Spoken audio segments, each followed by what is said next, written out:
let's start with this review going on right now. What was your reaction when you heard the decision that they were going to continue looking into this?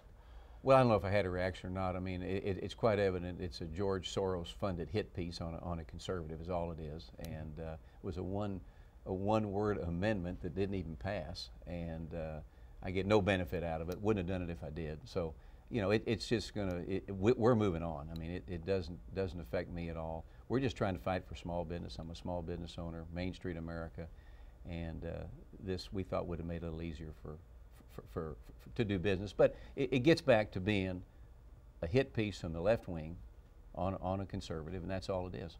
Why do you say George Soros is behind this? Well, and why would he go after you? Well, that's a great question. That's a great question. But these are all his organizations that he funds, and that's the way it works up in Washington. And that's another reason a lot of business people don't want to run for Congress, to go through some of this stuff. But it's only a review. We've given them everything they want. There's nothing else to give them, so we'll move on.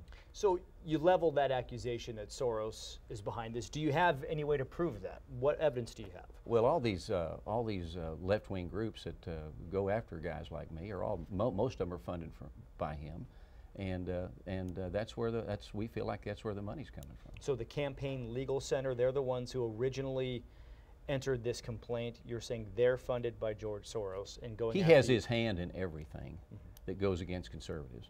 I've got one of the most conservative voting records in Congress, so I guess I'm a target for him. So let's talk about the amendment itself. I read your 12-page response, Right. and in it you said that you were encouraged by the National Automotive Dealers Association to propose that amendment, and they even went so far as to give you proposed language. Now, you know, they're not in the business of doing public good. They're in the business of representing their members, auto dealers, which you are one. So wouldn't it make sense then this must benefit auto dealers if they were to seek Well, no, you out and ask it you? doesn't benefit auto dealers. Auto dealers don't benefit from it. I wouldn't have done it if we did, but here's the deal. But why would they ask you if it doesn't benefit Well, their I'm a members? car dealer. There's only 3 car dealers in Congress. I'd be the natural one to do this. I know the industry. But here's the deal. How can you have a lawyer be in Congress and vote for judicial issues if it's a conflict of interest? How can you have a CPA be in Congress and vote on tax issues if it's a conflict of interest? How can you have a school teacher in Congress vote on educational things if it's a conflict of interest? So this will all play itself out. It's only a review. That's all it is, and it will play itself out, and that's fine. I know you said they asked you because you're a car dealer, Yeah. and that makes sense. But why would they even be interested if the amendment did not benefit car dealers? Well, it benefits the consumer. The amendment was the one word. Primary was the one word, okay? Actually benefits consumers. Car dealers are not in the rent car business. Car dealers, in many cases, loan cars. I have just several cars we loan out to customers so they can get to their job, they can take care of their kids and so forth. And you don't benefit from it. You actually lose money. But that's not what it's about. If I would have benefited from it, I would have never done it. I did the right thing, and again, this is the kind of thing you face when you have politics at its best right now. And like I say, it's a review, and I have all the respect in the world for the ethics committee, and let them do their job, and that's what they're doing, and there won't be anything come of it. So you mentioned that you know, you don't benefit from it. You laid out clearly in your 12-page answer that your dealership doesn't make a lot of money. In fact, loses money off rental cars. Sure. But do they not make it more likely for someone to have their car serviced at your dealership, which you do make money on, if they have a mode of transportation, a rental car, something they can use while the car is in the Well, shop? you want to take care of your customers, but in most dealerships' cases, they only have 2 or 3 cars.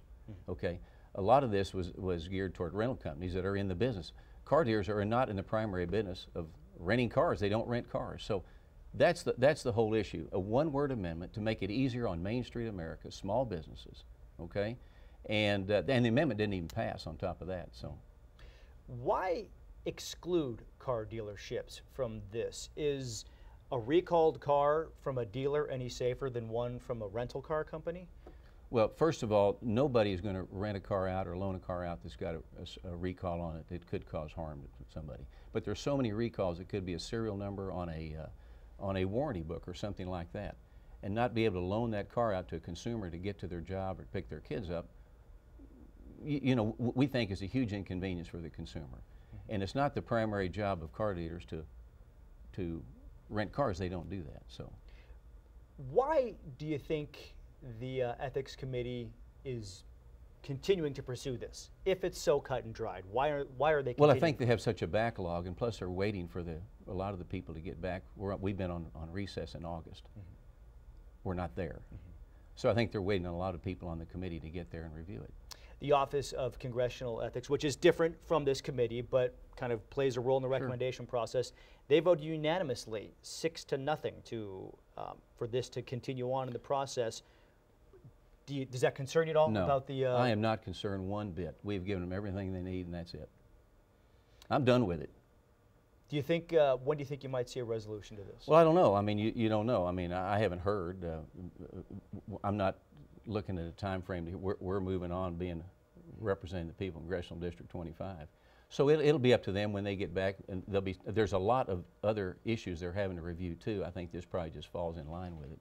And whenever it comes up, they'll take a look at it, I guess. Did it ever cross your mind to maybe when the National Automotive Dealers came to you to say, you know, this might be better to talk to someone else about, just because of the perception? No. Why not? Because it's not a conflict. I'm a Main Street America guy. I'm fighting for jobs in Main Street every single day in Congress. Something we don't have a lot of, actually. Main Street's getting hurt. And this is just more regulations that I didn't think we needed, so I had no problem doing it. After all of this, might that be something that pops into your head next time somebody from one of these groups approaches you about this? Well, the problem is if again you're limited on what you can vote for and support based on an industry, you won't have a Congress. I get back to what I talked about with lawyers and judicial issues and CPAs and tax reform. You know, eventually you have nobody that can do anything. So I did what I thought was right, and I don't regret it.